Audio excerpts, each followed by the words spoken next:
What's up, guys? We're back with episode 2 of the daily life of an 18-year-old who runs a media company. We're excited to show you this video today. We're gonna do the top 5 must-use shots in your next car shoot. We're here with Chris. Chris, why don't you come on in the frame? Cars unlocked, linked below. We've been working with Chris for a while now, but it's gonna be pretty exciting. We've got a Kia Stinger and what's the other car here? Nissan Maxima, and we're gonna show you guys the ins and outs of how to do a car shoot. Thanks so much. Check it out. I'm pumped.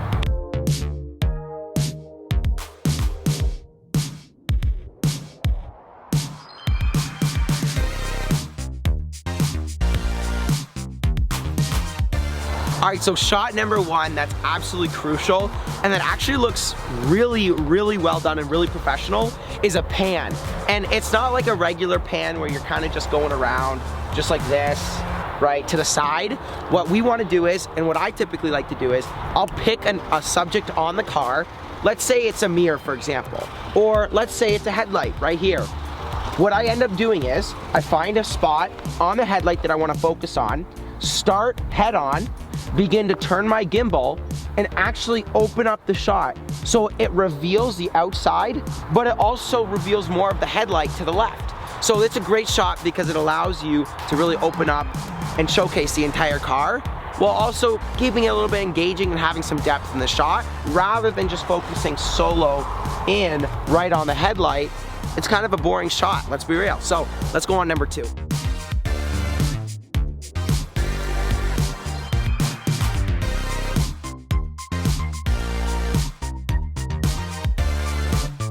Blacked out mirror caps.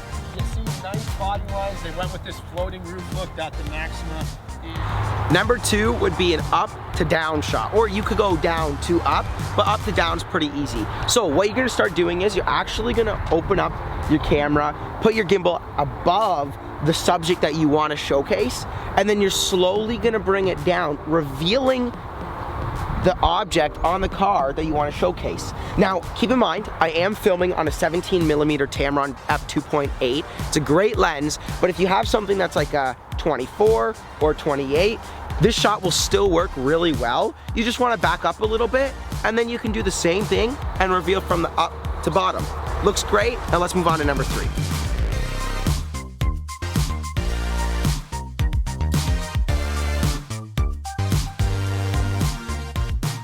All right, so shot number 3, probably one of my most favorite shots is revealing the wheel. And this is really just a reveal shot in general. So what I like to do is I take my 17, which is also a zoom. So I go to 28mm, which preferably I'd actually use a 50mm, but it's just really time consuming to take off the lens, rebalance the gimbal, put on the 50mm.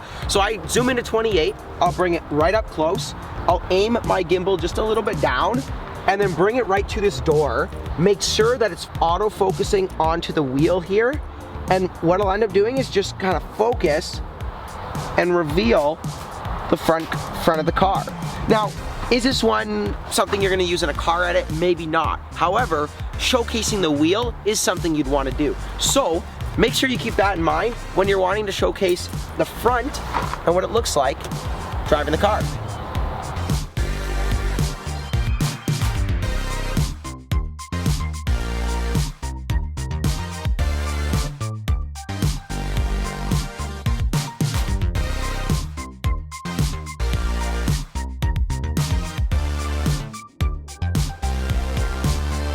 Now, number 4, something pretty basic but pretty crucial. Make sure you got your widest lens possible. You're gonna start to the inside of the car. Now, because the back seat is typically really tight on cars like these, at least, on this Maxima, what you wanna end up doing is showcasing the space is very hard because you can't go from the front, can't go from the side.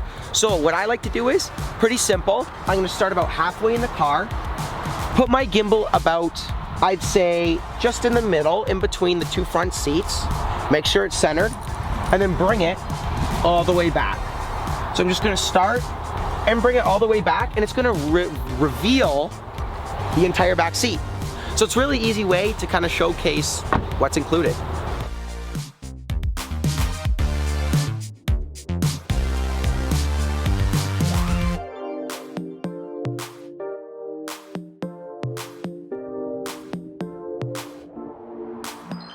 Now number 5, last but certainly not least, it's a little bit unconventional, but it really does change up the video and make it not so boring. So what I like to do is, I'll actually take my gimbal, now if you can with it, this is the RS2, flip it upside down.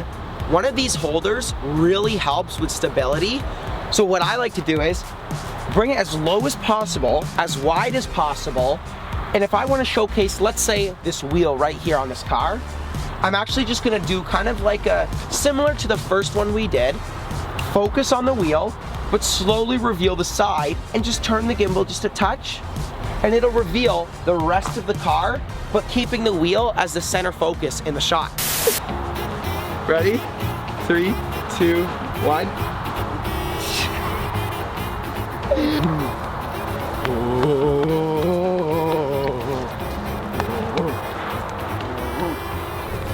So I'm gonna stand like this, not the arms up.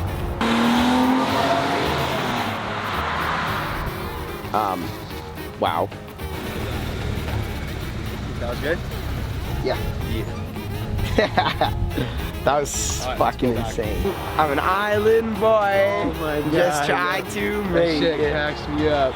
Those guys have like the weirdest hair, man. Yeah. It's insane.